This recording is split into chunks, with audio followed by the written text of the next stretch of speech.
Assalamualaikum warahmatullahi wabarakatuh.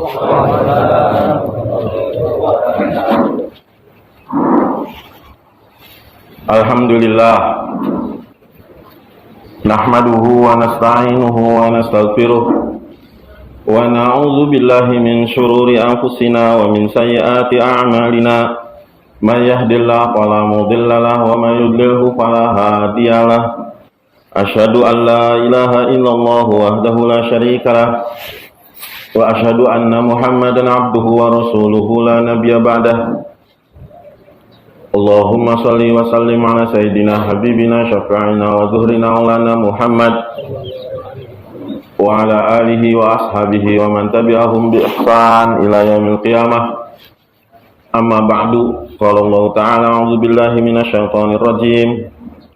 Kuntum khairu ummatin ukhrijat linnas ta'muruna bil ma'ruf wa tanhauna 'anil munkari wa tu'minuna billah. Wa qala Rasulullah sallallahu alaihi wasallam, la yu'minu ahadukum hatta yakuna hawahu tab'an lima ji'tu bih. Atau kama qala Rasulullah sallallahu alaihi wasallam. Alhamdulillah, saudara-saudaraku seiman seislam yang dimuliakan oleh Allah Subhanahu wa taala. Allah Subhanahu wa ta'ala berfirman di dalam Al-Quran, innal ladzina qalu rabbuna Allah tsumma istaqamu. Sesungguhnya orang-orang yang mengatakan rabbuna Allah. Maulana Yusuf rahmatullah alaih katakan, orang yang mengucapkan rabbuna Allah, Rabb saya Allah, itu seandainya dia ucapkan betul-betul Rabb saya Allah, Tuhan saya Allah, dengan keyakinan berlepas diri dari segala apapun kebergantungan, keyakinan, kepercayaan kepada selain Allah, dari kantor, dari sawah, dari pasar, dari pekerjaan, dari matahari, dari bulan, dari apapun yang namanya makhluk, dia berucap Allah, Rabbuna Allah, dengan segala keyakinan hanya kepada Allah Subhanahu wa ta'ala. Niscaya Allah Subhanahu wa ta'ala saat itu juga akan selesaikan segala masalahnya. Bukan dengan wirid banyak-banyak, bukan dengan ini belum apapun amal, dia hanya ucapkan Allah saja dengan penuh keyakinan, meninggalkan segalanya selain Allah Subhanahu wa ta'ala, maka Allah Subhanahu wa ta'ala akan selesaikan semua masalah-masalahnya, segala urusannya. Kenapa hadirin yang dimuliakan oleh Allah? Bagi orang beriman, kata Allah itu bukan sembarangan. Kata Allah itu adalah, kalau di kasarnya kita, adalah kata jimat. Itu Allah kita, itu Rabb kita, dan kita alhamdulillah diberi nikmat dengan kalimat itu, la ilaha illallah.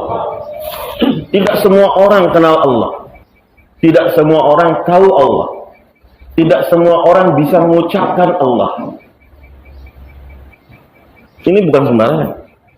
Allah yang kita miliki ini penguasa, pencipta, pemilik, pengatur, dan semuanya itu adalah berada di tangan Allah. Maka seseorang yang dia ucapkan Rabbuna Allah di setiap keadaan, di setiap kondisi apapun yang menimpa dia ingat Allah. Ini kondisi saya ini susah, saya lagi betul-betul diuji, tapi dia ingat Allah, Allah yang pemiliknya, Allah yang berkuasa, Allah yang mengatur.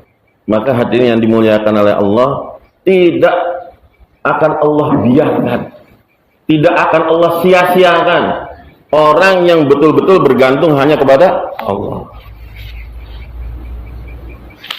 Ini kata kunci. Allah ini adalah kata kunci kita. Selama Allah ada di dalam hati kita, hadirin yang dimuliakan oleh Allah, Allah akan menjadi wali kita, yang bertanggung jawab atas diri kita. Masalahnya adalah kita jauh mengenal selain Allah daripada Allah. Kita lebih mengenal selain Allah daripada Allah. Ini masalah terbesar. Kenapa? Karena setan itu tidak mau kita kenal Allah. Dipalingkan, diselewengkan, dibelokkan kita supaya jangan kenal Allah. Kita tahu nama Allah, tapi kita tidak tahu siapa Allah. Kita bisa nyebut Allah, tapi kita tidak tahu siapa Allah. Kita bisa lafazkan Allah, tapi kita tidak tahu siapa Allah. Ini masalah kita. Apa itu Allah itu kita tidak tahu. Kita tidak kenal. Kita hanya sebut, kita hanya baca, tapi kita tidak kenal Allah kita siapa. Padahal inti segalanya dari kehidupan ini hadis semata adalah pada Allah itu. Allah lain dari yang lain. Allah itu qiyamu binafsihi. Allah itu mukhalafatul lil hawadis. Allah berdiri sendiri. Allah maha berdiri sendiri. Allah berbeda dengan yang lainnya. Dan Allah itu khalik kita, malik kita, yang mengatur kita. Bagaimana Allah, Rabb Allah itu ada dalam diri kita. Nah inilah sebetulnya PR terbesar, tugas terbesar dari para anbiya untuk supaya mengusahakan hal ini ada pada diri manusia. Kerja memasukkan Allah ini, bagaimana Allah ada di dalam hati kita, ini bertentangan, bertolak belakang dengan kerja setan. Bagaimana Allah keluar dari hati kita. Maka ada kerja anbiya, ada kerja iblis wasyayatin. Ini bertentangan sampai akhir zaman. Bertolak belakang, terus berperang. Bagaimana Allah masuk ke dalam hati, dan yang satunya bagaimana Allah keluar dari hati. Gak peduli orang itu sudah 4 bulan, orang itu zumidar, orang itu syuro, orang itu ulama, kiai, syekh, hafizul Quran, hafizul hadis, orang lama, orang baru, usaha ini akan terus ada. Bagaimana Allah keluar dari hati. Makanya apa yang dilakukan oleh setan? Dia munculkan semua fadilah-fadilah selain Allah. Sehingga mata kita itu tertuju, tuh, dia bisa begitu, itu bisa begitu, itu bisa begitu, ini bisa begini, ini bisa begini. Itu dimunculkan. Seolah-olah Allah tidak ada di balik semua itu. Seolah-olah Allah itu nggak ada peranan apa-apa. Tuh lihat, tadi kita sebelum makan lapar, setelah sarapan sehat, malah pada ngantuk. Saking nikmatnya makan itu, tuh lihat, makanan itu ada pengaruhnya. Makan itu ada efeknya. Lihat, kita nggak punya uang, masalah besar. Anak mau sekolah, mau masak, gas nggak ada, beras tidak ada, lauk nggak punya. Anak sakit, istri mau melahirkan. Uang dari mana? Lihat, uang itu berperan besar. Berperan besar uang. Itu terus setan itu mempromosikan selain Allah. Tuh kan sekarang baru terasa setelah di PHK, ternyata pekerjaan itu kan penting. Kerja itu penting. Ketika kamu kerja, kamu bisa nafkahi istri, kamu bisa ikram orang tua, ngasih hadiah ke ulama, berbaik kepada tetangga. Sekarang kamu nggak bisa, nggak punya kerja. Coba lihat gimana. Boro-boro ngasih ke orang lain, keluarga sendiri pun kewalahan. Lihat, uang juga penting. Ini promosi setan. Anak kita sakit, demam, bawa ke dokter. Dikasih obat, cuman coret-coret gitu kan. Ya. Pulang dari dokter, belum dibeli obatnya, sudah sembuh. Tuh lihat, dokter tuh tangannya lain. Cuman tul saja juga udah nyehatkan. Ini artinya. Terus ditipunya kita, ditipu supaya apa? Jangan kenal Allah. Makanya innal ladzina qalu rabbuna Allah, siapa yang omong, siapa yang berkata Rabb saya Allah, dia perlu apa? Summastaqamu. Dia perlu apa? Dia perlu usahakan. Mengenai Yusuf rahmatullah alaih katakan, Allah tanpa diusahakan tidak akan mungkin masuk. Lafaz Allah tanpa diusahakan tidak akan mungkin masuk ke dalam hati kita. Karena Allah adalah sesuatu yang mesti dimasukkan ke dalam hati. Ada satu usaha, ini dimasukkan ke dalam hati kita. Allah ini masuk ke dalam hati kita.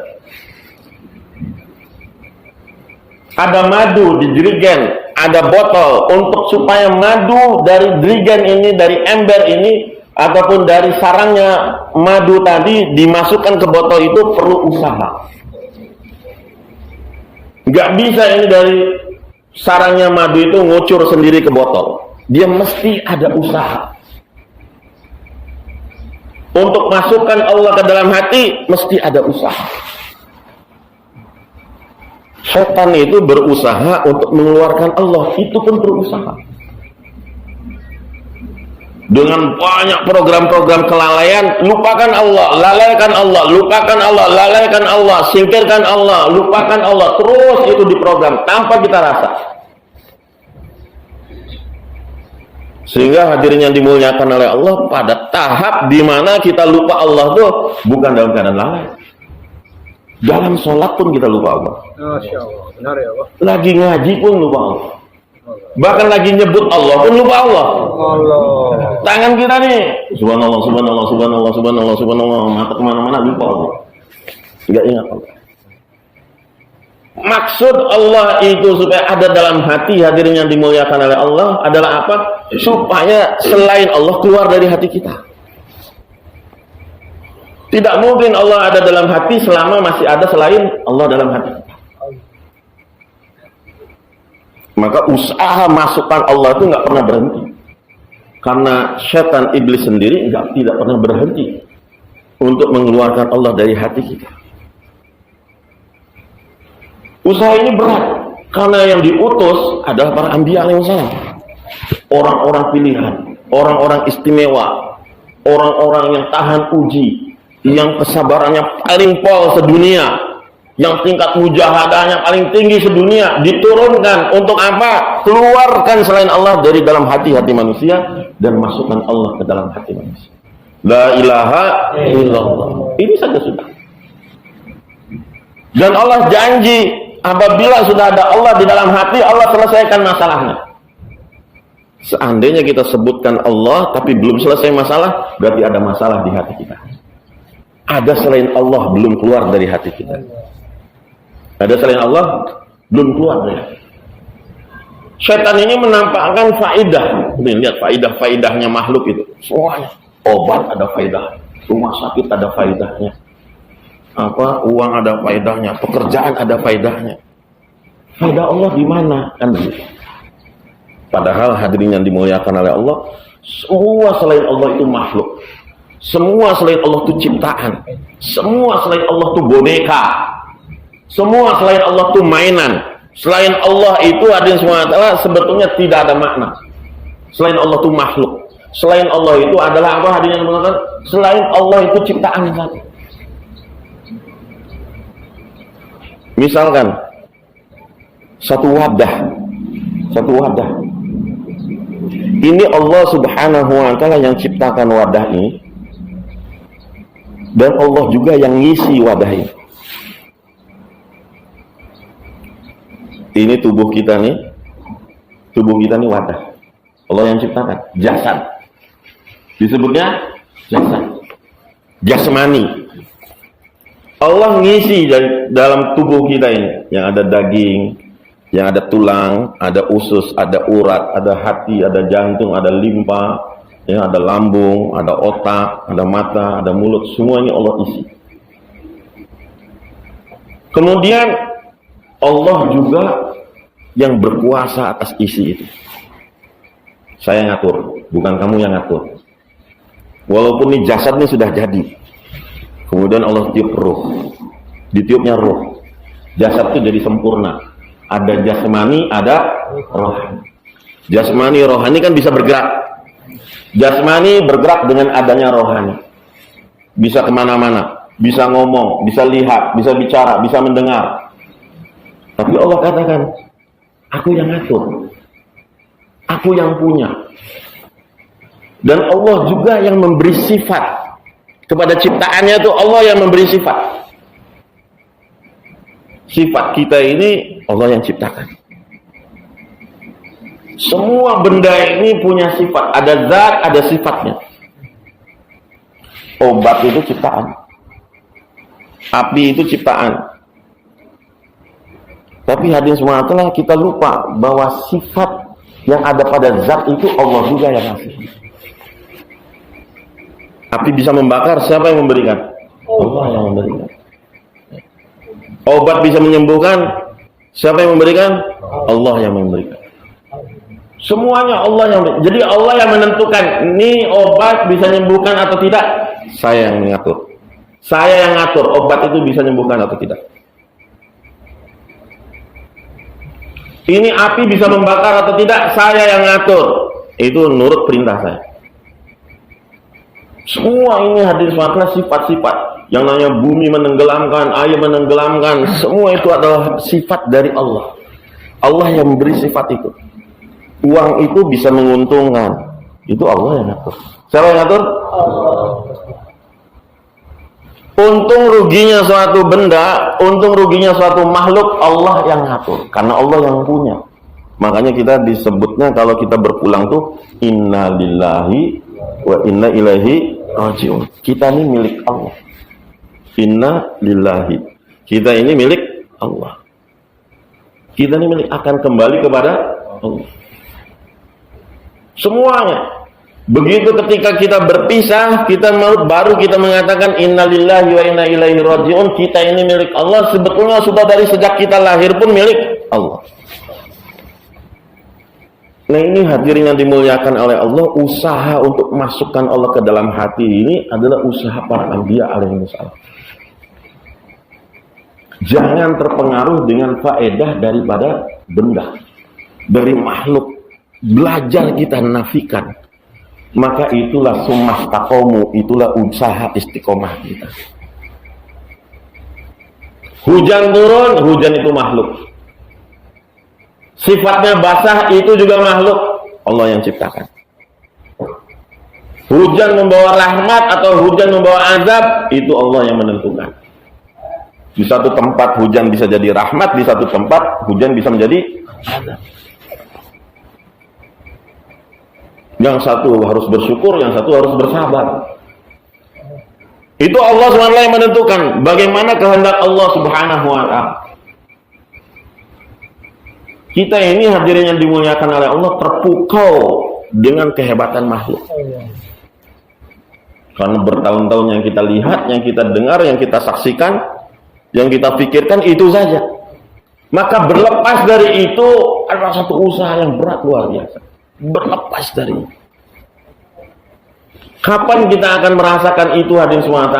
Ketika kita ada usaha mengeluarkan makhluk dari hati kita, memasukkan Allah ke dalam hati kita. Bagaimana caranya? Bicarakan Allah. Kata Maulana Yusuf rahmatullah alaih, untuk memasukkan Allah ke dalam hati, caranya apa? Bicarakan Allah. Omongkan Allah, obrolkan Allah. Tentang Allah ini biasa kita bicarakan. Coba lihat jamaah-jamaah Pakistan tuh, Pak. Mereka itu punya arahan sehari 25 majlis. Bayangkan, sehari 25 majlis. Ada di sini yang sehari 25 majlis. Diskon lah 10%, diskon setengah 50%. Yang 12 kali majlis istiqomah. 5 kali masjid turun maning. 5 kali majlis sehari ada. Gimana Ustaz? Ustaz berapa kali Ustaz? Anak 10 sih. Kurang lebih lah.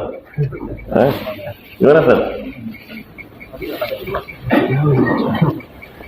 Ini masalah nih Pak. Ini masalah. Tanpa membicarakan Allah, Allah tidak akan datang ke hati. Udah nggak ada lagi. Caranya tuh nggak ada lagi Pak. Untuk datangkan Allah ke dalam hati, ya bicarakan Allah. Bicarakan Allah itu bukan sekedar Allah. besarkan Allah, dakwahkan Allah, syiarkan Allah SWT.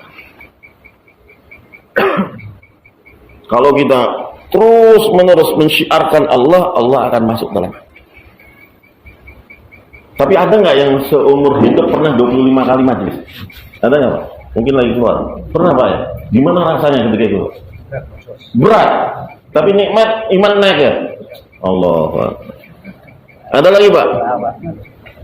Oh subhanallah. Ini kumaha rasanya? Gimana? Allah, asal nginjek bumi ya. Ini kayak begitu. Jangankan 25 majelis hadirin. Kalau kita sehari saja kita omongkan Allah, 10 kali saja, nggak ada setengahnya, 10 kali saja. Itu iman kita tuh seperti pesawat jet. Udah nggak napak di bumi. Bener-bener iman tuh. Bener saya nggak main-main. Coba aja rasakan. Bicarakan Allah 10 kali, 10 majelis dalam sehari. Iman kita berbeda. Naik itu besar. Coba kita nggak bicarakan Allah sehari saja. Kempesnya betul-betul. Ya. Nggak bicara Allah sehari saja kita itu.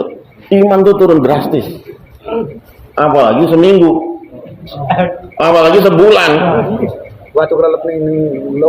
Nah, jangan heran kalau orang-orang di luar kita itu mereka nggak kenal sama Allah, nggak tersentuh sama azan, nggak tersentuh sama ceramah. Jangan salahkan karena mereka memang poro-poro bicara, denger aja enggak. Gimana iman mereka? Itu barometer loh. Jadi barometer. Wa qulu qawlan sadida itu setelah ya ayyuhalladzina amanu taqullah. Salah satunya apa? Dengan wa qulu qawlan sadida. Itu bicarakan la ilaha illallah kata sebagian ulama. Sampaikan syiarkan Allah. Karpun 4 bulan taruhlah gitu ya, nggak nisab ya dimaafkan ya. Tapi nggak bicara Allah, wah itu udah parah itu. Itu imannya bukan kempes lagi, kelelep betul. Kelelep betul. Ya, ya. Bicara Allah itu adalah standar paling rendah kita. Setiap hari bicarakan Allah. Dari situ iman kita akan naik. Iman itu bisa didapat melalui ibadah. Sholat iman naik, zikir iman naik. Dengan belajar di pondok iman naik. Ya, dengan baca Quran iman naik. Tapi tidak ada yang bisa mengalahkan peningkatan iman melalui dakwah ilallah.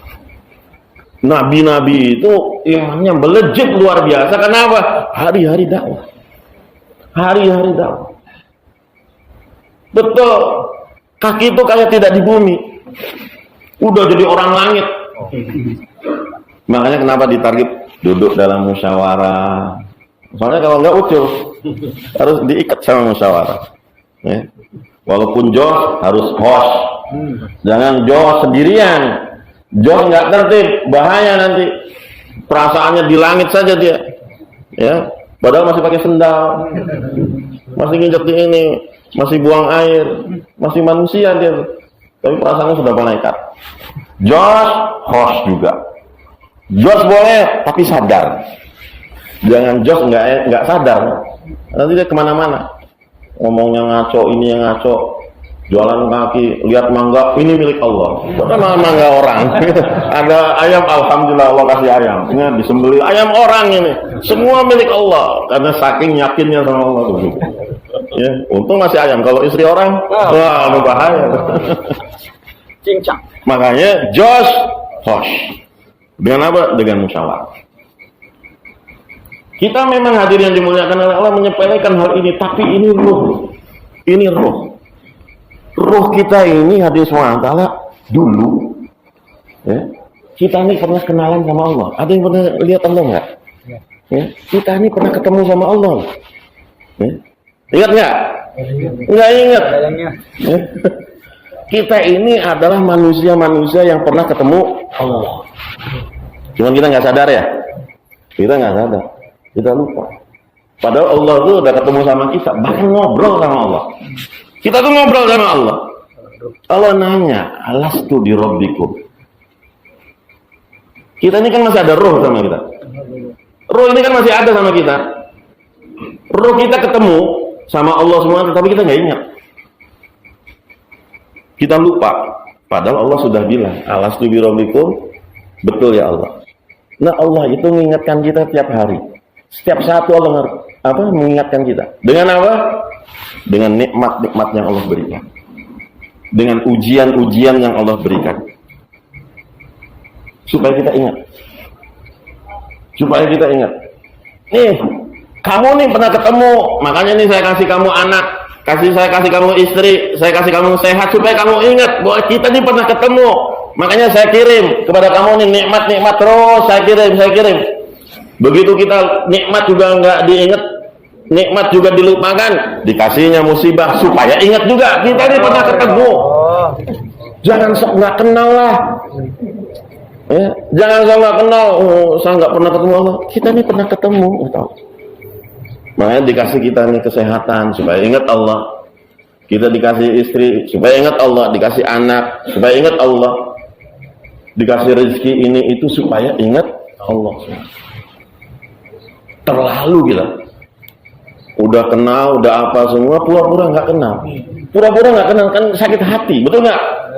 Kenal sebetulnya sih, tapi pas papasan nggak mau salam, nggak mau apa, pura-pura cuek, nggak kenal aja. Keterlaluan orangnya, ya betul. Makanya hadirin yang dimuliakan oleh Allah, Allah itu sebetulnya selalu memperhatikan kita, dan kita ini hadirin diingatkan terus supaya ingat Allah. Setiap kita bicara Allah tambah senang. Kita omongkan Allah tambah suka. Iman kita akan naik. Ini rohani kita. Rohani kita diberi makan itu, hadirin semua, kalau diberi makan dia akan tumbuh dengan sehat, dengan sempurna. Tapi kita selama ini ingatnya itu bahwa kita punya jasad yang harus diberi makan. Sarapan telat sedikit jam 9 saja sudah Masya Allah gelisah. Ini ada sarapan enggak gitu kan ya? Dari pagi. Ini tuh ada sarapan enggak judulnya? Ya, kata Mas Salimnya agak terlambat sedikit, ya wis lah, enggak apa-apa. Rada lega tuh, jasmani itu rada lega. Ya. Begitu hadirin, antara jasmani dan rohani itu ada kesamaan sebetulnya. Jasmani perlu makan, rohani juga perlu. Ini rohani kalau tidak diberi makan bahaya kan. Dan bagaimana makannya rohani? Dia harus bertentangan dengan jasmani. Rohani itu kalau kita kasih makan, jasmani harus tidak makan. Kalau pengen jasmani sehat, kalau pengen rohani itu kita sehat, kuat hadirin, ini kita harus korbankan jasmani. Mau tidak mau. Itu begitu. Kalau kita puasa, rohani senang nggak? Senang. Jasmani nggak senang, menderita. Allah, jasmani itu nggak suka kalau kita puasa, tapi rohani senang. Kalau kita bangun tahajud, rohani senang nggak? Senang. Jasmani nggak senang, pengennya tidur, ngantuk begini. Ini ada, apalagi kalau malam markas. Itikaf itu rohani senang nggak? Senang. Jasmani nggak senang, kan begitu. Apalagi keluar 3 hari jaga misa 40 hari. Jasmani itu nggak senang banget. Karena jasmani itu selalu ikatannya dengan makhluk, terus aja dengan jasmani lagi. Rohani ikatannya dengan Allah. Lain ini. Ketika kita berhubung dengan Allah, memang la ilaha illallah. Kalau kita berhubung dengan Allah, ini harus berkurang ini. Ini harus menderita memang. Yang selain Allah itu harus jingkir. Kalau kita pengen ke Allah, ini harus jingkir. Gak bisa dua-dua begitu tuh. Abu Darda radhiyallahu anhu dia katakan, seandainya aku ini diberi peluang oleh Allah Subhanahu wa taala dengan kekayaan, bahkan diberi aku toko di depan masjid, di pintu masjid, Dan di toko itu laku semuanya. Artinya menguntungkan sekali. Ada untung besar. Dan semua keuntungan itu aku berikan fisabilillah. Aku juga tidak pernah tertinggal sholat takbiratul ula berjamaah di masjid. Bagus kan? Bagus kan? Tetap aku tidak bisa fokus kepada Allah. Aku akan tinggalkan itu semua. Aku akan tinggalkan semua. Karena nggak bisa. Nggak bisa kita itu, oh saya pengen supaya agama juga maju, dunia juga maju. Robbana atina fid dunya hasanah wa fil akhirati hasanah. Betul hadis maka doa itu betul. Tapi contoh dari para anbiya, para sahabat, dunia itu dilakukan hadis maka mengikuti akhirat. Bukan kita ini kerja ngejar dunia dengan alasan oh nanti kita menyeimbangkan akhirat. Bukan begitu. Kita kan alasannya gitu. Robbana atina fid dunya hasanah wa fil akhirati hasanah. Gak boleh kita meninggalkan dunia. Dunia harus benar, maka kerja betul. Akhirnya dia kerja. Tapi begitu kerja resikonya apa? Ya Allahnya harus ditinggal. Mau nggak mau harus begitu. Tapi kalau kita kerjanya untuk Allah, dunianya akan ikut. Maka kata Maulana In'amul Hasan, dia katakan kalian-kalian di Juru Kudama nih, dia bilang begini, kalian-kalian itu sekarang semangat untuk berdagang, semangat untuk bekerja, sudah bukan lagi semangatnya Abu Bakar, bukan lagi semangatnya Umar, bukan lagi semangatnya Utsman, bukan lagi semangatnya Ali, bukan lagi semangatnya Abdurrahman bin Auf. Kita bekerja, judulnya Abdurrahman bin Auf juga kerja, Utsman bin Affan juga kaya raya. Saya juga apa salahnya kalau saya jadi kaya raya? Ngomong sih begitu. Tapi kata Maulana Inamul Hasan, kalian tuh sudah tinggalkan semangat bekerja, berdagang. Semangatnya Abu Bakar, Umar, Utsman, Ali, kemudian Abdurrahman bin Auf tuh kalian sudah tinggalkan. Yang ada pada diri kalian tuh adalah semangatnya korun. Mau nggak dibilang semangatnya korun? Nggak mau kita ini. Ya, judulnya, wah Abdurrahman bin Auf juga kaya, Utsman bin Affan juga kaya. Padahal kelakuan kayak korun. Semangatnya beda Pak. Betul pengen kaya, betul kita pengen usaha, betul kita pengen sukses dalam ekonomi. Tapi semangatnya hati-hati. Ketika kita tinggalkan Allah hanya untuk dunia, Allah tertinggal jauh. Tapi begitu kita kerja dunia untuk Allah, betul dunia itu akan ngikut. Maka nafsu dengan rohani kita ini bermusuhan. Di dalam Al-Qur'annya apa? Fa amma man khafa maqama rabbih wa nahan nafsa 'anil hawa.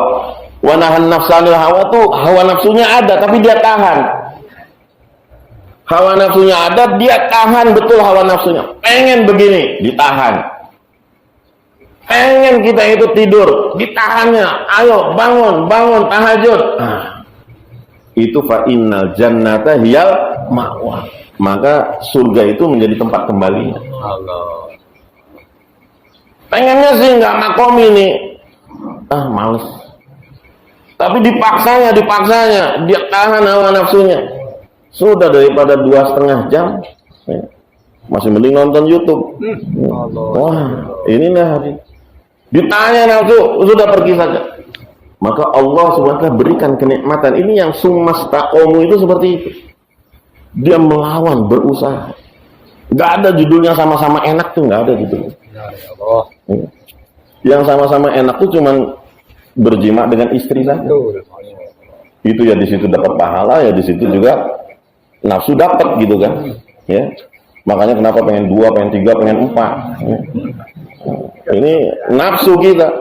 Tapi hadirin yang dimuliakan oleh Allah, semua yang dilakukan oleh rohani ini jasad pasti nggak suka, dan itulah pengorbanan.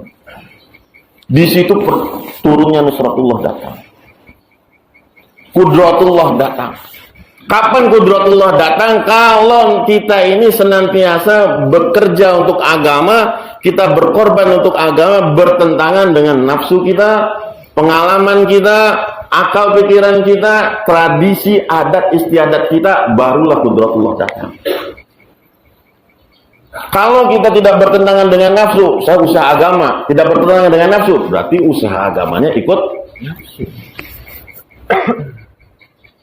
Mesti bertentangan dengan nafsu.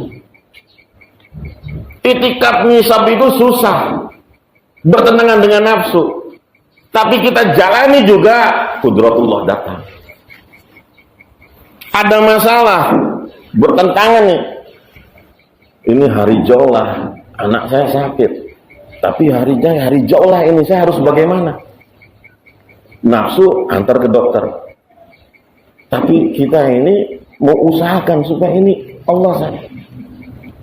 Sampai diceritakan ya, di India itu satu orang dia sudah 40 hari.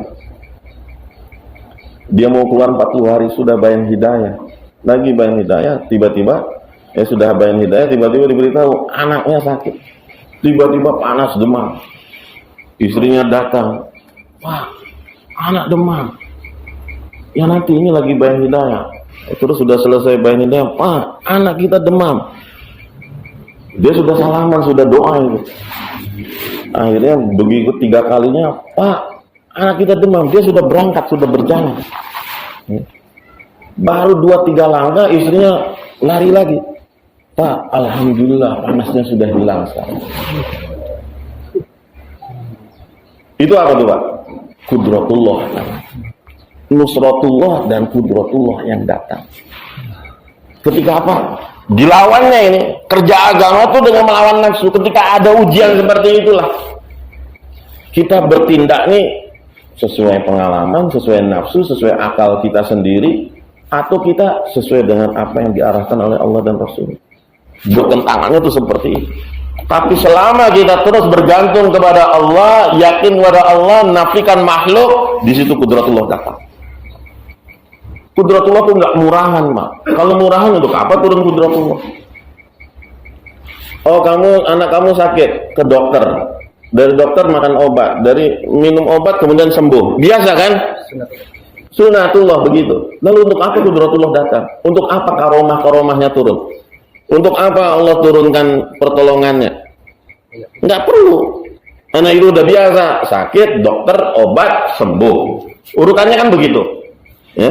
Kalau sudah begitu, untuk apa kudratullah? Tidak akan kita menyaksikan kudratullah. Tapi kalau kita usaha agama ini dengan meyakini betul-betul atas kudratullah, perjuangannya adalah apa? Kita bertentangan dengan nafsu kita. Kalau kita tidak ada pertentangan nafsu, artinya summas taqomu itu tidak akan terwujud. Tidak akan muncul. Saya biasa keluar minggu kedua misalkan. Terus minggu kedua bulan Januari aman. Bulan Februari aman. Pas minggu kedua bulan Maret, ya Allah kontrakan belum bayar. Udah ditagih terus nih. Sedangkan waktunya harus keluar. Mana yang ini? Keadaan seperti ini. Akhirnya dia bikin alasan. Ya sudah, kalau kamu yakinnya bahwa ini harus ngutang dulu, pinjam dulu, lembur dulu dan sebagainya, seperti itulah sangkaan kamu itu akan beres. Tapi kalau kamu tetap jalani nisab itu, betul-betul dengan keyakinan pada Allah, Allah yang menyelesaikan. Ini Allah saya kenal Allah saya siapa. Allah yang ngatur ini, Allah yang memiliki ini, Allah yang berkuasa atas ini, dia betul-betul dia jalani, itulah turun kudratullah. Selama manusia itu dipenjara, ya dengan pola pikir makhluk ke makhluk, dia tidak bisa libatkan Allah di dalamnya. Dia akan bergantung kapan makhluk itu bisa menyelesaikan. Terus saja akan begitu. Dari makhluk ke makhluk. Padahal Allah itu bisa jadi Allah itu selesaikan dengan makhluk juga. Tapi sifat makhluk yang sama dirubah oleh Allah.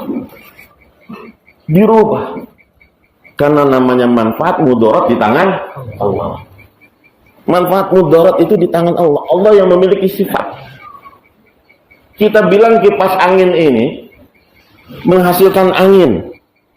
Manfaatnya seperti itu. Tapi kalau Allah berkehendak kipas angin ini mengeluarkan api bukan angin, bisa nggak Allah? Bisa banget. Sesuatu yang kita katakan manfaat, ini toko saya nih, menghasilkan toko saya. Berapa? Sehari 5 juta. Untung. Luar biasa. Untung banget dia. Sehari 5 juta. 5 juta, 5 juta, 5 juta. Wah, dia senang sekali 5 juta. Keluar nggak mau nisab, nggak mau takazah, nggak mau ini semua, nggak mau. Saya kalau ini bagaimana toko saya? Dia hubungkan dirinya dengan makhluk, dia hubungkan tokonya dengan makhluk, dia hubungkan ini dengan ini, dengan ini. Tidak libatkan Allah.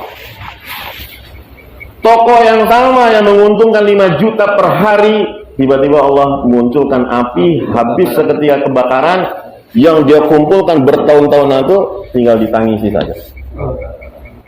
Bagi Allah mudah, selesai dalam semalam. Selesai dalam semalam. Karena Allah yang dari benda yang sama, bukan dari benda yang lain, dari benda yang sama. Sebagaimana lautan untuk Musa alaihissalam dan lautan untuk Fir'aun dari lautan yang sama. Yang satu memberikan manfaat, yang satu memberikan mudarat.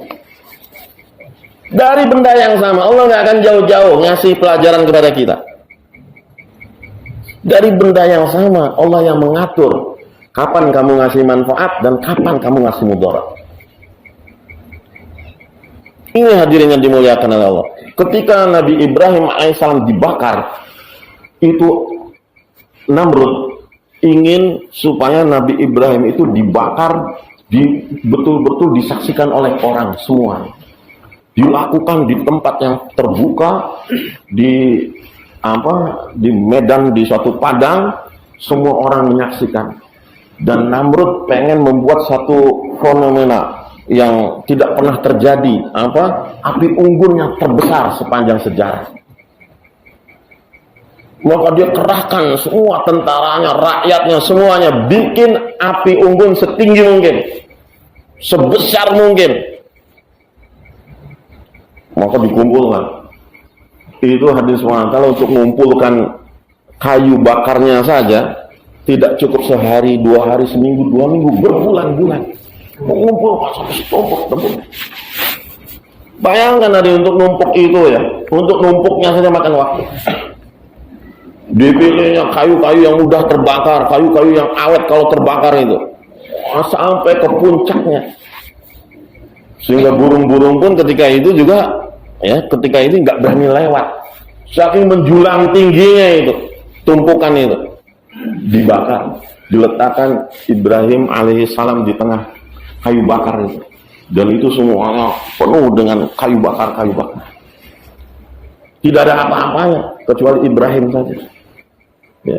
Hanya ada kayu bakar dan Ibrahim alaihissalam. Begitu dibakar dalam tumpukan itu, semua terbakar hebat, tapi dari api yang sama Allah selamatkan Ibrahim. Ajibnya lagi, itu Ibrahim ini kan ditumpukan api. Dan ketika api membakar semua itu, tiba-tiba tanah ini melebar.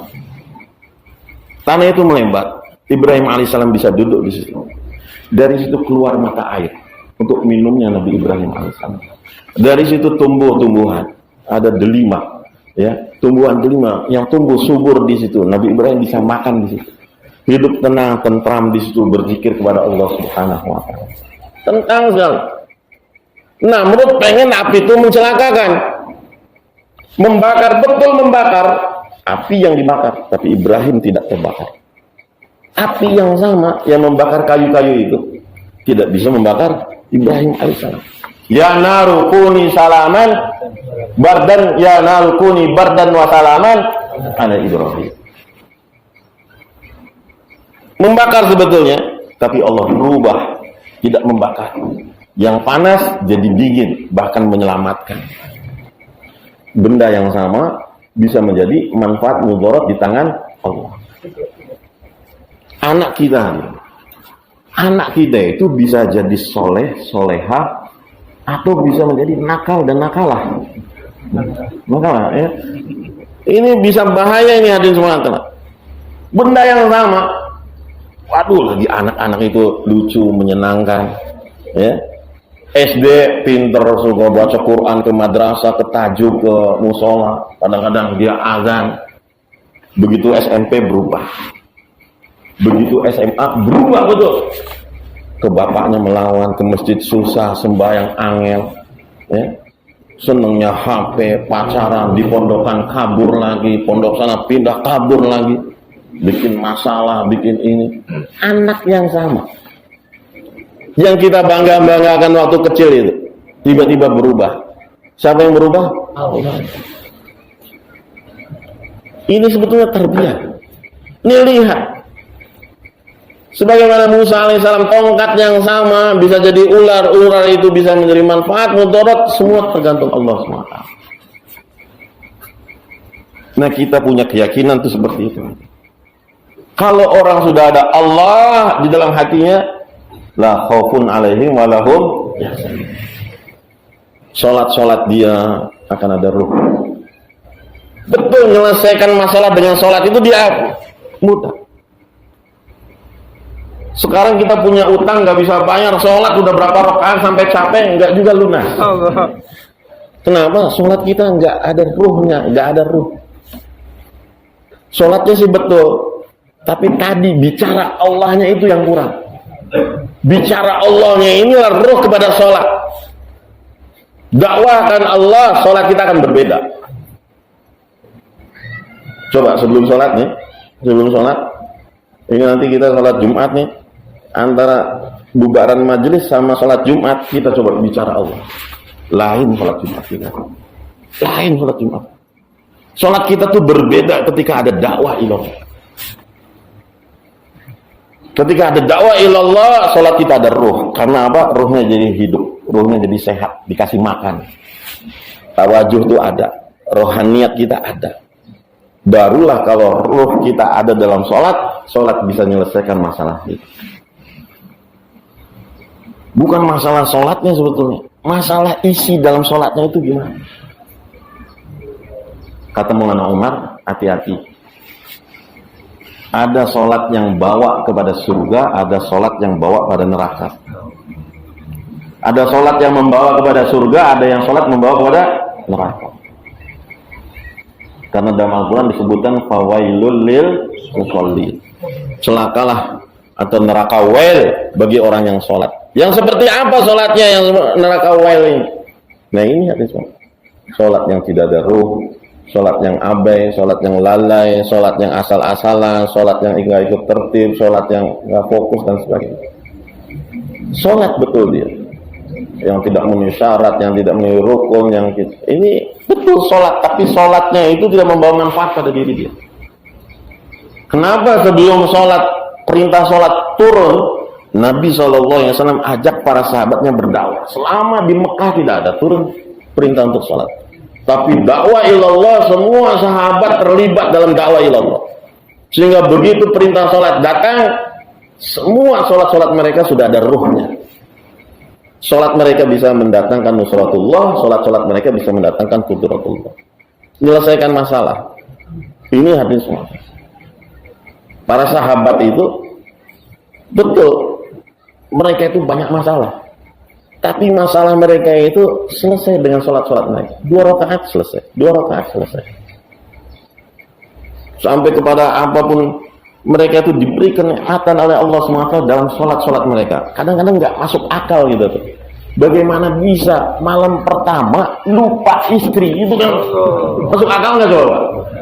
Malam pertama lupa istri. Gara-gara apa? Sholat. Ya Allah. Malam pertama ingat istri. Ya.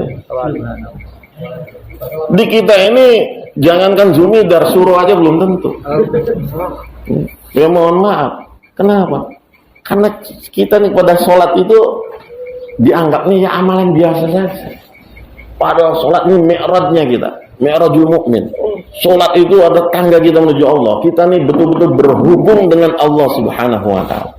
Begitu sholat kita jawil Allah, ya sudah, Allah itu langsung turunkan pertolongannya. Apa yang dia minta, baru Allah Subhanahu wa ta'ala itu ud'uni astajib lakum itu berlaku di situ. Ya. Allah akan tunaikan kalau sholat kita betul.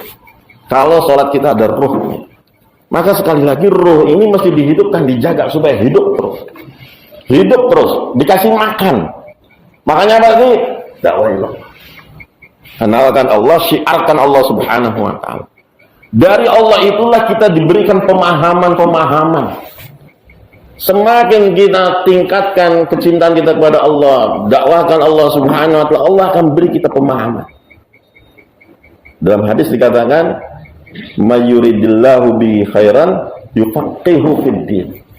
Yang namanya pemahaman itu bukan sekedar S1, S2, S3, tidak.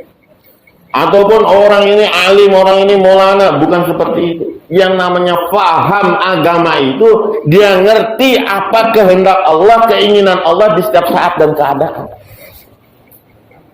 Itu yang orang paham. Yufaqihu fid din. Kalau Allah ingin orang itu baik, Allah akan beri dia pemahaman agama. Dalam segala keadaan, dia hubungkan dengan agama. Anak saya sakit nih. Apa obatnya? Apa yang Allah inginkan? Apa yang Nabi ajarkan? Sholat 2 rakaat. Ngerti itu, paham ya? Berarti paham. Dia langsung sholat 2 rakaat. Bukan pergi ke dokter. Walaupun dia ulama, kiai, tapi langsung pergi ke dokter, berarti dia nggak paham agama. Paham nggak Pak? Pemahaman agama itu yang disebut yufaqihu fiddin itu bukan faqih hukum-hukum saja. Tapi dia betul-betul tahu apa sih yang Allah inginkan. Apa yang Rasulullah SAW inginkan dalam setiap saat dan keadaan yang berbeda-beda. Ketemu begini, harusnya begini. Ketemu begini, harusnya begini. Hadirin yang dimuliakan oleh Allah, maka orang yang paham agama ini adalah tanda Allah sayang sama dia. Yuridullahu bihi khairan. Allah ingin dia kebaikan. Dia dianggap baik oleh Allah, maka dia diberi kepahaman. Tidak semua orang seperti itu. Walaupun ngajinya puluhan tahun, belum tentu orang itu udah dengar hadis berkali-kali tentang kencing, tetap aja kencingnya berdiri. Betul tidak? Ngaji itu udah full ngerti, tapi makan tangan kiri. Artinya orang itu paham nggak? Fakih tidak? Tidak. Orang yang fakih, walaupun alif batanya masih mencela-mencela, tapi tahu dia kalau makan tangan kanan, ya. Kalau kencing ya sambil duduk, paham dia itu. Ya. Makanya kayak jam huri pleret itu termasuk sepuh jailan.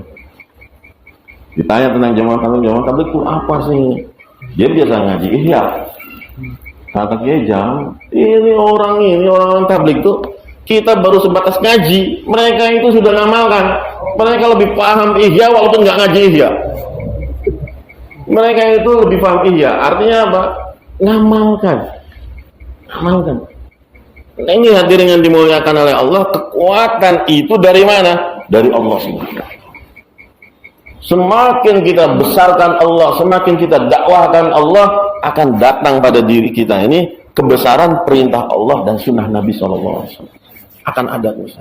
Takut kalau sesuatu itu nggak ikut sunnah. Takut kalau sesuatu itu melanggar syariah. Takut kalau sesuatu itu tidak diridhoi Allah. Dia akan takut. Dia akan betul-betul berhati-hati dalam menyikapi segala sesuatu. Takut. Makanya tabligh ini bukan atas garis fatwa, atas garis takwa. Fatwa ngerokok itu boleh. Boleh Pak, kata siapa nggak boleh. Tapi karbon bukan atas fatwa, atas takwa. Bener, kalau bener boleh nggak apa-apa. Tapi kalau ternyata nggak boleh, ayo. Kalau ternyata nggak boleh, ternyata gimana kan? Takut kita. Iya memang kalau boleh. Kalau ternyata nggak boleh, jatuhnya kepada haram, jatuhnya kepada makruh. Ayo. Kan ngurangi pahala kita. Betul tidak? Nggak apa-apa sih saya, yang maksudnya merokok lanjut aja merokok, gitu. Asal jangan mati sambil merokok, gitu. Ya. Mati mah sambil syahadat, gitu. Nggak apa-apa, asal matinya sambil syahadat, gitu. Jangan saat mati sambil merokok. Jalan aja terus nggak apa-apa. Kalau mau mah, gitu ya. Ini hadirin yang dimuliakan, ada dasar takwa, takut pada Allah. Maka yufaqihu fiddin itu apa? Mandu kita dengan ketakwaan itu, mandu kita. Nih jalan tuh kayak begini. Ya kita ini alhamdulillah diberi amalan musyawarah. Apa-apa musyawarah. Apa-apa musyawarah. Takut kita ini jalan atas hawa nafsu. Tidak ada cara mengendalikan nafsu yang paling besar kecuali ikut musyawarah. Taat sami'na. Saya keluar, ikut musyawarah. Enggak keluar, ikut musyawarah. Itu. Apapun kita itu dengan dasar musyawarah. Bertanya pada alim ulama, minta nasihat dari orang-orang lama. Betul-betul kita ini. Nah, hadirin yang dimuliakan oleh Allah, meningkat dari itu semua, maka kita akan cinta kepada apapun yang di situ ada nama Allah. Kita akan cinta kepada baca Quran. Kita akan cinta kepada zikir pagi petang. Kita akan cinta pada sholawatan. Betul tidak? Dan kita akan ada rasa malu kepada Allah dengan istighfar. Karpun kalau amalan paling rendah saja, zikir pagi petang tidak bisa diamalkan, sudah pasti tergolong orang lalai. Lalai itu. Rumah yang paling tidak diberkahi itu yang tidak ada baca Quran di dalamnya, tidak ada sholawatan di dalamnya. Ini bahaya hadirin. Justru rumah kita ini akan bercahaya dengan amalan-amalan itu. Ada dakwah ilallah, ada ta'lim wa ta'lum, ada zikir ibadah dan khidmat. Ini 4 amalan. 4 amalan Masjid Nabawi. Dikatakan hadis Rasulullah kemarin di Bekasi, ini 4 amalan Masjid Nabawi itu adalah sarana yang paling mudah untuk mendapatkan agama yang sempurna. Selalu libatkan diri kita pada 4 amalan itu. Dakwah, ta'lim wa ta'lum, zikir ibadah dan khidmat. Caranya bagaimana? Hidupkan makomi di tempatan kita. Ada cara lain? Tidak ada. Ada metode lain? Tidak ada. Ada jalan lain? Tidak ada. Untuk supaya kita bisa mewujudkan agama yang sempurna, 5 amal makomi. Dari 5 amal makom ini kita akan terhubung, kita ini terikat dengan amalan Masjid Nabawi. 4 amal tadi, dakwah, ta'lim wa ta'lum, zikir ibadah dan khidmat. Kalau kita sibukkan kita dengan 2,5 jam dakwah ilallah, taklim harian, musyawarah harian, jolah 1, jolah 2 dan keluar 3 hari setiap bulan, ini adalah langkah awal kita. Langkah awal kita untuk menyempurnakan agama. Kalau langkah awal saja kita tidak lakukan, tidak mungkin agama yang sempurna datang pada diri. Dari sini kita ngikatkan diri. Dari 5 amal ini, ngikatkan diri kita dengan masjid. Dari masjid itu kita ngikatkan kepada agama yang sempurna. Sehingga dikatakan, Dajjal itu tidak akan datang kepada 3 masjid. Makkah Mukarramah, Madinah Al-Munawwarah, Masjid Nabawi, dan Masjid Al-Aqsa. Masjidil Aqsa. Masjidil Aqsa, 3 masjid ini. Kenapa? Karena 3 masjid ini dinisbatkan kepada para anbiya. Ada hubungan, ada historisnya dengan para anbiya. Dan para anbiya punya kerja adalah ini. Dakwah ilallah, ta'lim wa ta'lum, zikir ibadah dan khidmat. Maka kita hubungan kita, masjid-masjid kita, musola-musola kita ini dengan amalan Masjid Nabawi, termasuk diri kita sendiri, akan mudah mengamalkan agama yang sempurna pada diri kita. Ini ajib ini hadirin. 5 amal makom ini suatu keajaiban yang luar biasa. Tidak ada ceritanya kita, saya enggak melalui amal makom ini, saya ingin bisa bypass agama yang sempurna wujud. Tidak bisa. Ini adalah langkah awal, standar pertama kita bisa mewujudkan agama secara sempurna. Bukan agama yang sempurna, tapi bisa mewujudkan agama yang sempurna pada diri. Akan datang di situ hadirin yang dimuliakan oleh Allah, kecintaan kita pada agama itu betul-betul berubah. Akan berubah betul kehidupan kita ini. Amalan-amalan yang infirodi tadi itu, ta'lim wa ta'lum, zikir ibadah, khidmat, ya, kemudian ilmu mazikir, sholat, itu akan mudah teramalkan apabila ada 5 amal makomi pada diri kita. Akan ada kasih sayang pada diri kita. Akan berubah, mahabbah itu akan berubah. Sifat yang 6 itu akan mudah datang pada diri kita. Karena dibicarakan lagi. Muzakarah 6 sifat di rumah-rumah kita dihidupkan. Istri kita anak-anak kita itu mereka tidak saja hafal 6 sifat, tapi mereka usaha atas 6 sifat wujudkan. Kemudian dari SWT, dari situ juga muamalah akan terwujud, muasyarah akan terwujud, dan akhlak pun akan terwujud. Suasana lingkungan itu akan terwujud, ya, bi'ah iman, bi'ah dakwah, bi'ah Islam itu akan terwujud dengan amal makomi kita. Dan ingat ada SWT, sekarang ini akhir zaman. Fitnah akhir zaman itu artinya kekacauan akhir zaman. Kekacauan akhir zaman itu akan melanda semua orang. Bahkan di dalam hadis dikatakan, orang yang tadinya mukmin di sore hari bisa langsung kafir di pagi hari. Orang yang mukmin di pagi hari bisa langsung kafir di sore hari. Begitu dahsyatnya fitnah merubah-rubah. Dan fitnah itu hadis SWT bukan pura-pura lagi, terang-terangan. Orang tidak bisa berlindung kepada kepura-puraan. Di akhir zaman itu hak yang batil itu jelas. Jelas, yang hak-hak, yang batil-batil akan jelas. Walaupun ini yang berdiri di hak ini preman semua, atau yang berdiri di batil ini ulama semua. Bisa jadi. Tapi yang sangat berpengaruh pada saat itu adalah di mana kita tinggal, di mana kita hidup, dengan siapa kita bergaul, dengan siapa kita berteman. Kita bergaul, kita berteman, kita lingkungan kita, anak kita dengan siapa, istri kita ngobrolnya dengan siapa, curhatnya kepada siapa. Ini pergaulan. Makanya perlunya kita amal makomi ini hadir menyelamatkan kita dari kekacauan akhir zaman, fitnah akhir zaman sebelum Dajjal datang. Karena Dajjal itu akan datang tidak membawa kepura-puraannya ini. Kitanya akan menyaksikan dengan hak. Dajjal bawa surganya, padahal itu neraka, tapi kita yakin itu tuh surga. Kitanya nih yakin itu tuh surga, padahal yang Dajjal bawa sebetulnya neraka. Yakin, sehingga orang-orang ahli batil itu akan membela kebatilan seolah-olah mereka membela hak. Yang benar tuh komunis. Ini jangan heran sekarang ini lagi. Yang bagus tuh komunis. Dari tahun 65 komunis tuh bisa masuk kemana-mana. Bisa masuk ke presiden, bisa masuk ke menteri, bisa masuk ke partai, bisa. Makanya ada Nasakom, ada partainya. PKI itu ikut pemilu, diuji. Anak PKI jadi kiai, anak PKI jadi menteri, anak PKI jadi guru, anak PKI jadi dokter. Bagus PKI. Nah, ini nih Pak, satu contoh saja. Dibela dengan merasa itu adalah hak. Nggak pura-pura.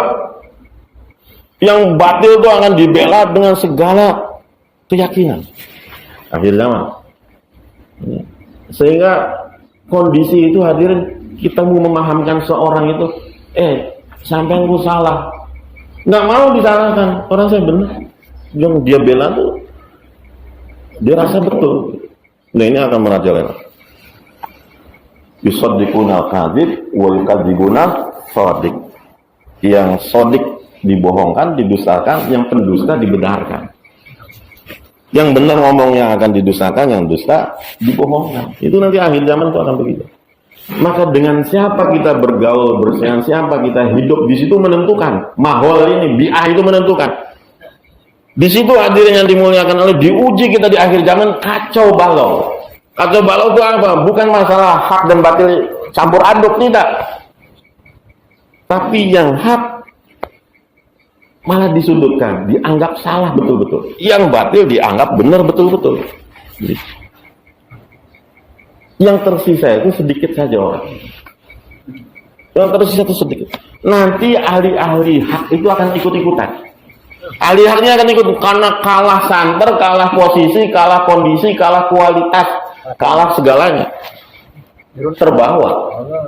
Terbawa sudah kepada batil. Lama-lama dia juga membenarkan yang pasti.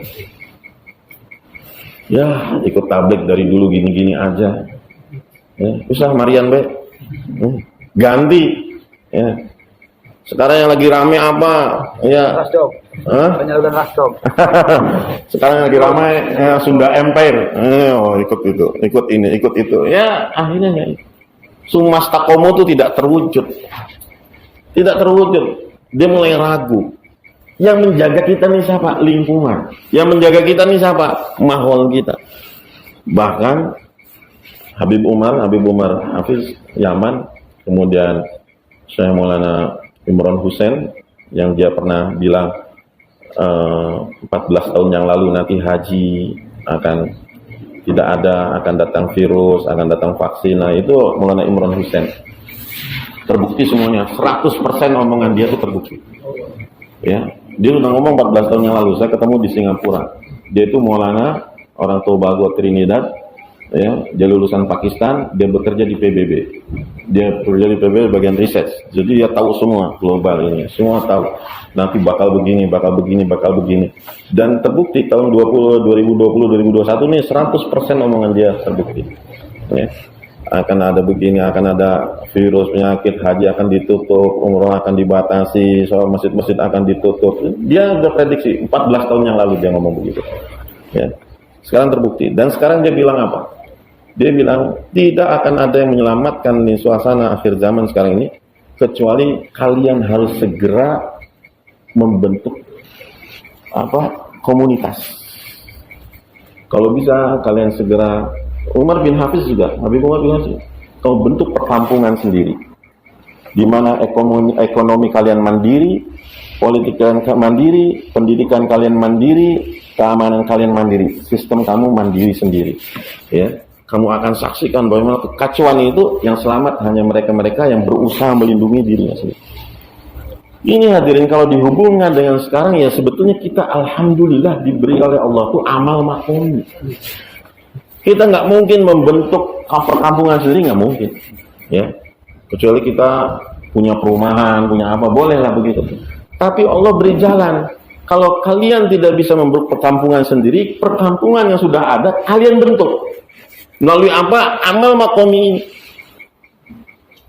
Di situ perjuangan hadirin semua telah yang akan membawa perubahan yang besar. Masalahnya sekarang tuh makomi tuh udah hafal teknik-tekniknya tuh. Muzakarah tuh udah sering ya. Sampai kuping kita tuh langsung ada antennya. Makomi sudah masih mending tidur lah. Ya, kalau udah makomi itu sudah hafal. Udah setengah jam gimana, jauh lah gimana. Tapi tetap aja angka makomi kita direndah. Ada orang sudah 10 tahun, 20 tahun dalam tablik, tetap aja sendirian.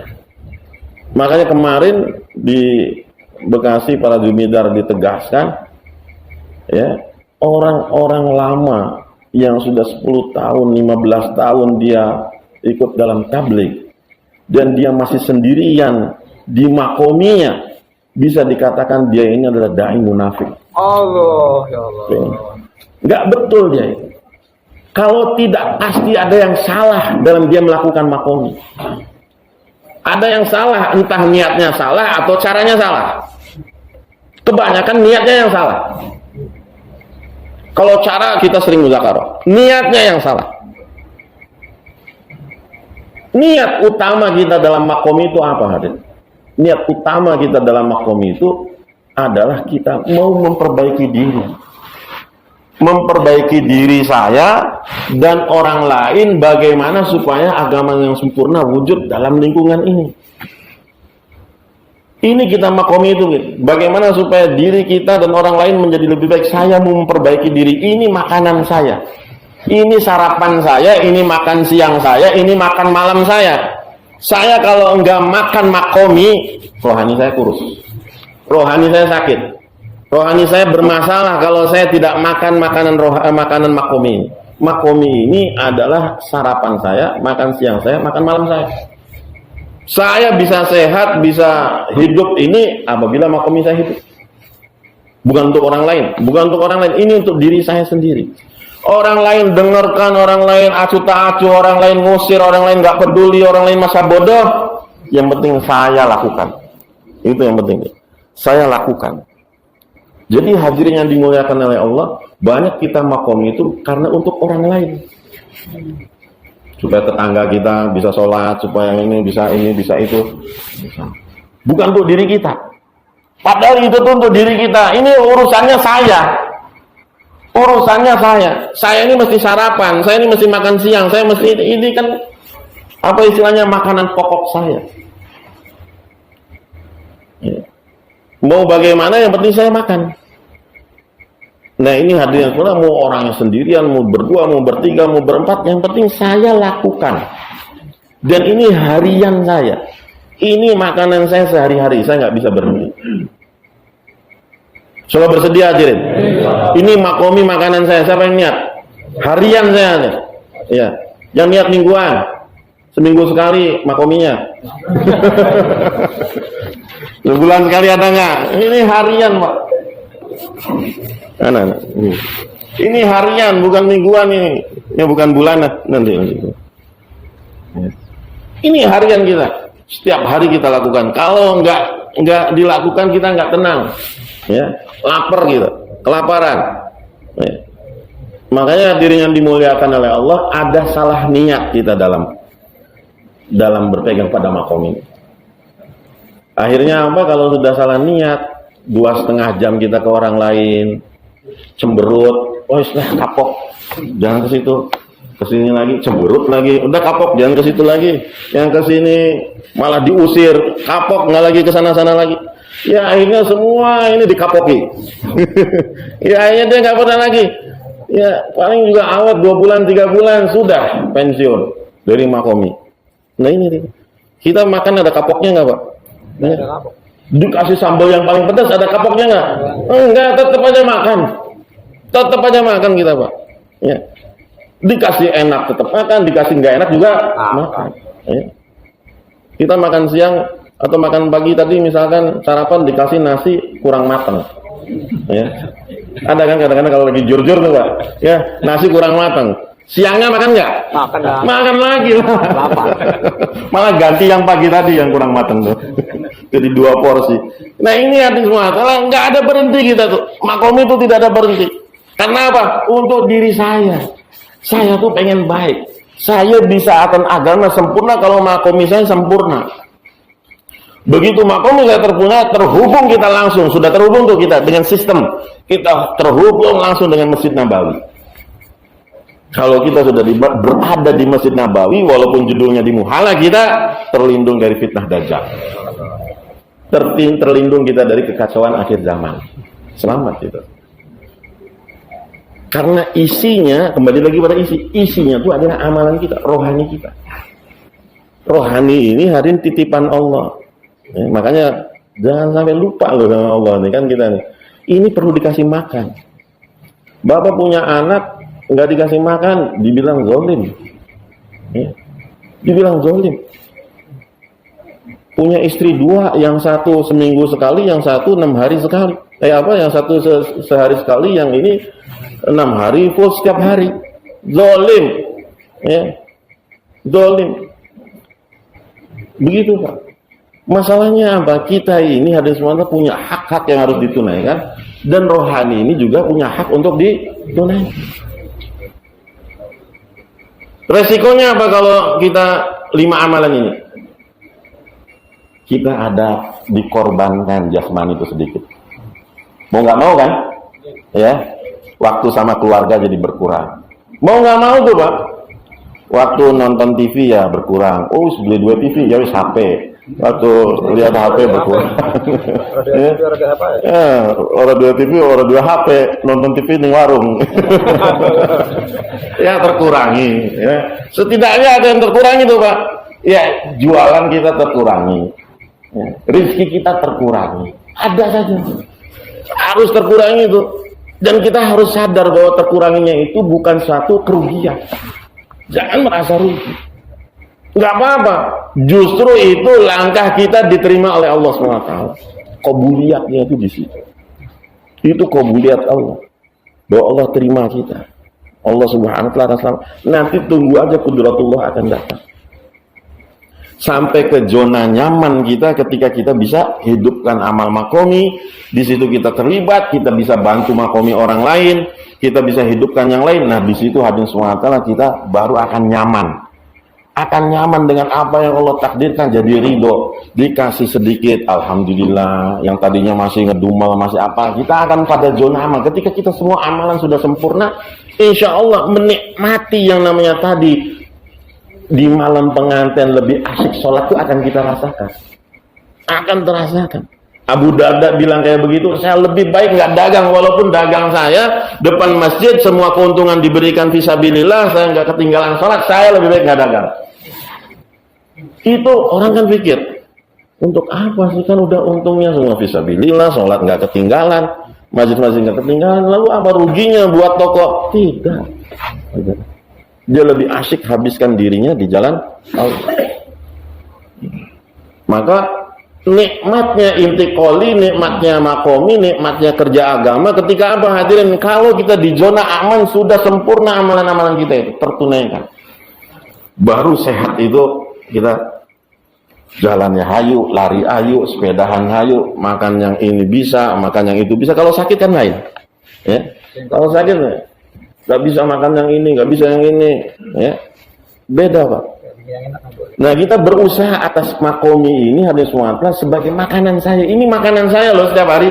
Saya nggak makan sehari, wah lemes saya. Lemes saya nggak bisa apa-apa. Harus ada seperti itu. Insya Allah kita tidak akan tinggalkan seumur hidup kita. Insya Allah Pak ya. Insya Allah. Dan itu akan bertemu dengan tantangan. Lagi waktunya jauh lah, tiba-tiba mertua meninggal. Begitu kan? Ada aja kejadian seperti itu ya. Lagi waktunya 3 hari, misalkan istri mau melahirkan. Lagi waktunya itu bertentangan itu. Maka disitulah akan bermain antara iman kita dengan akal, dengan nafsu, dengan ini. Dan disitu kudratullah akan menanti kita. Kudratullah turun, Allah selesaikan juga. Allah beri jalan keluar yang berbeda-beda. Dengan cara yang tidak masuk akal, dengan cara yang tidak diduga, disangka oleh kita, Allah selesaikan masalah kita. Insya Allah semua bersedia hadir ya? Nanti kalau sudah sempurna ini kita amal nih untuk diri kita, yang datang pertama kali apa? Keikhlasan, mahabbah, ya Allah. Itu yang mahal tuh di situ. Kenapa sekarang kita ikram muslimin, tapi masih tukaran sesama karbon? Oh iya. Benar ya Allah. Benar Pak? Benar. Ya. Kenapa masih pecah hati juga? Sesama jamaah pecah hati. Ya. Kadang-kadang sesama jubidar pecah hati. Ini karena belum mencapai tahap itu. Sibuk dengan yang lain, tidak sibuk dengan tujuan ini. Kalau orang sibuk dengan tak aja makomi, tak aja intikol, betul-betul dia sibukkan dalam ini. Udah saya nggak ngurus orang lain, saya ini yang saya yang perlu. Makomi itu saya yang perlu. Saya nggak pernah ngecam lain. Kenapa kamu nggak makomi? Ya. Kenapa musyawarah hadir? Kan gitu. Kenapa ente nggak jauh lah? Ya, pasar terus. Kan nggak kayak begitu. Ya udah sakit hati kan dia. Kalau gitu mah pecah hati. Orang lain nggak hadir, urusan dia. Orang lain nggak mau ini ngamalkan, nggak jadi masalah. Yang penting saya yang hadir. Saya yang amalkan. Syukur-syukur ada orang lain nggak jadi masalah. Yang penting saya sendiri. 2,5 jam jalan, ya, ajak aja sama. Ada orang, ada 2 orang, 3 orang, ayo sama-sama kita ini. Bagaimana supaya kita ada amalan masjid kita nih? Ya, hubungkan masjid kita dengan Masjid Nabawi. Ajak orang. Tekniknya udah tahu lah, saya nggak usah ajarin lagi. Bagaimana 2,5 jam, bagaimana musyawarah harian, bagaimana jaulah 1, jaulah 2, 3 hari. Tapi yang jelas jangan gabung-gabung. Yang ini yang penekanan kemarin tuh, jangan pernah gabung. Jangan pernah gabung, apalagi 3 hari gabung, 40 hari gabung. Penyakit besar. Itu lebih parah dari COVID. Itu lebih parah dari COVID. Itu COVID tuh cuma 2 tahun, PPKM cuma ada penyekatan tuh cuma berapa lama. Tapi kalau gabung-gabung itu penyekatan iman dan amal itu jadinya, bukan penyekatan jalan lagi. Bahaya gabung-gabung.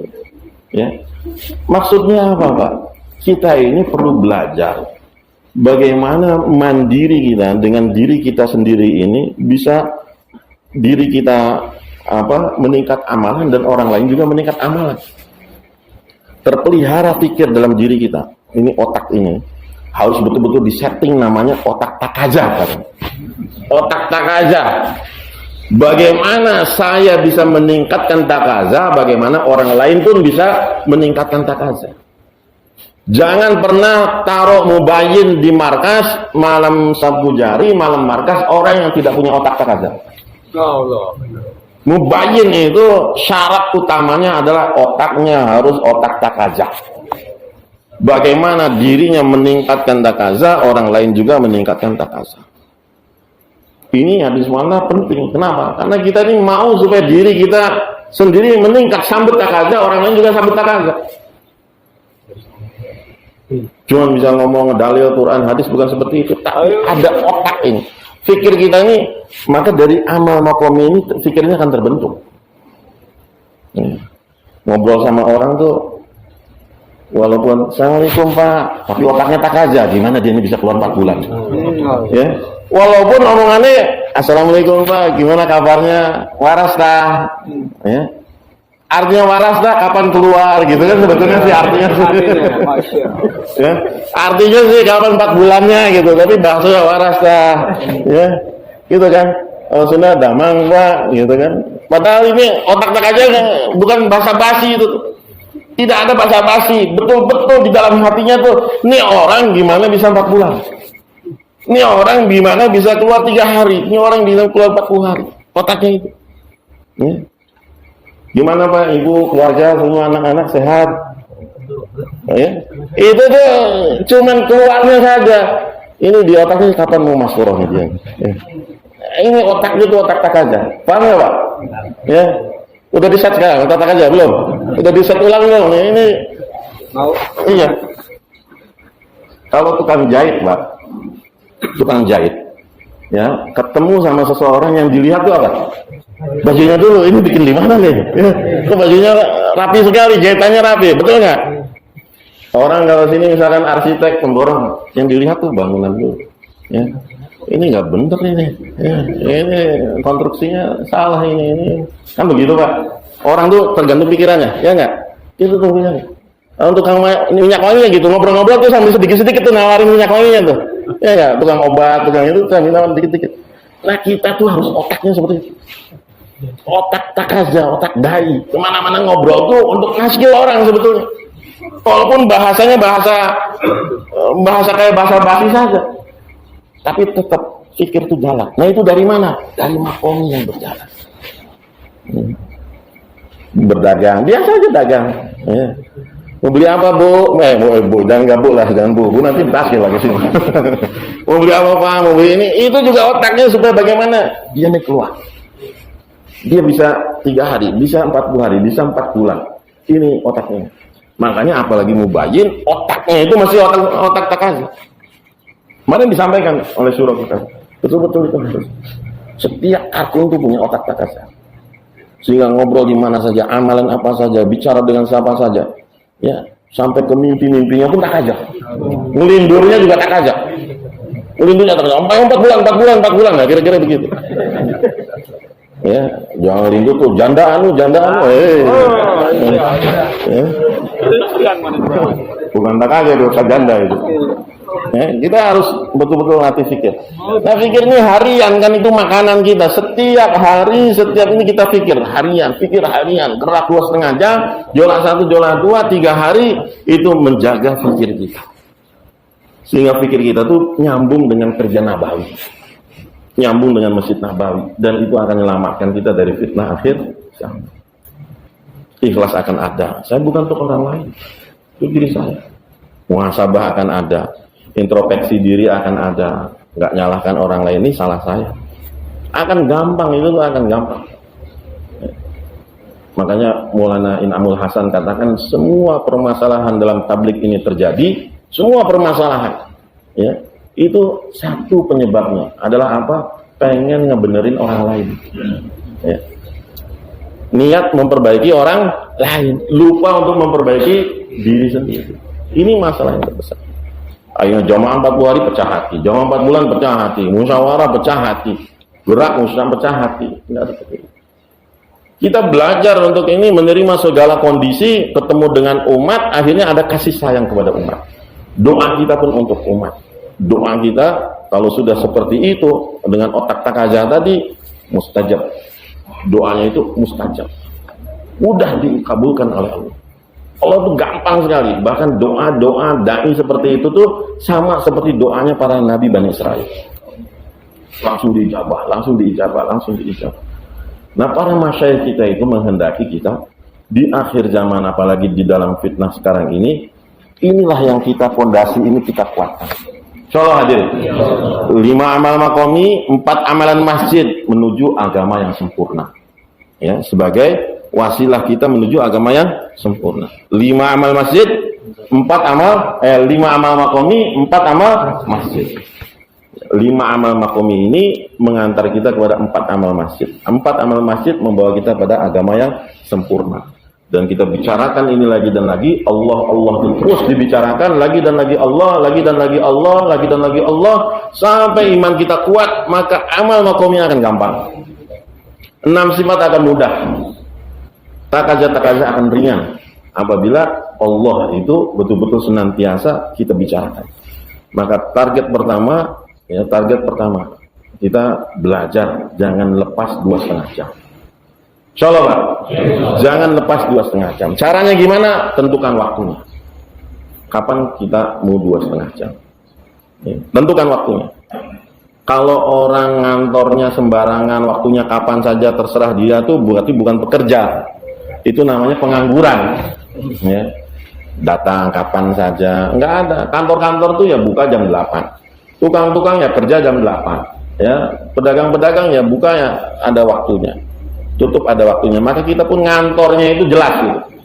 Saya dari jam segini sampai segini. Saya akan 2,5 jam keliling kita dakwahi orang-orang. Walaupun mungkin bahasanya tidak dakwah, tapi kita terus kotak. 2,5 jam jangan tangan kosong. Maka tadi dikatakan Ustadz Wahyudin, Ustadz Rahmat itu, ya, kita punya nisab itu 10% dalam hidup. Begitu juga harta kita. Harta kita 10% itu kita luangkan. Luangkan untuk apa? Untuk takaza ini nih. 2,5 jam sambil bawa jeruk, sambil bawa apem, ya. Kita jolah 1, jolah 2, ya bawalah setermos kopi, teh, apa semua. Itu uang dari 10% kita ini. Kalau kita seminggu tadi dikatakan saya dapat 1 juta seminggu atau dapat 700.000 seminggu, ya 70.000 setiap hari kita bawa gorengan, apa semua. Itu untuk bekal kita jolah 1, jolah 2, kita 2,5 jam, nusul jamaah. Harus dikeluarkan, ada tafakud kita untuk makomi. Ya, inti koli ada tafakud, makomi juga ada tafakud. Keluarkan, insya Allah berkah rezeki itu akan datang. Berkah rezeki itu akan datang. Dan Allah SWT sembunyikan masalah kita itu diselesaikan melalui keberkahan. Bukan melalui kebendaan, tapi melalui keberkahan. Allah selesaikan. Enggak berubah penghasilannya, tapi menyelesaikan banyak masalah. Ya, kalau contoh-contoh sudah banyak. Jadi insya Allah hadirin SWT, latihan seperti ini kita keluar di jalan Allah SWT 4 bulan 40 hari. Ya, dan nisab-nisab kita nih berusaha kita tunaikan tepat pada waktu. Jangan diundur, jangan dimolorkan. Tetap kita sesuai dengan nisab kita. Insyaallah bersedia hadirin. Masyaallah. Boleh yang 4 bulan.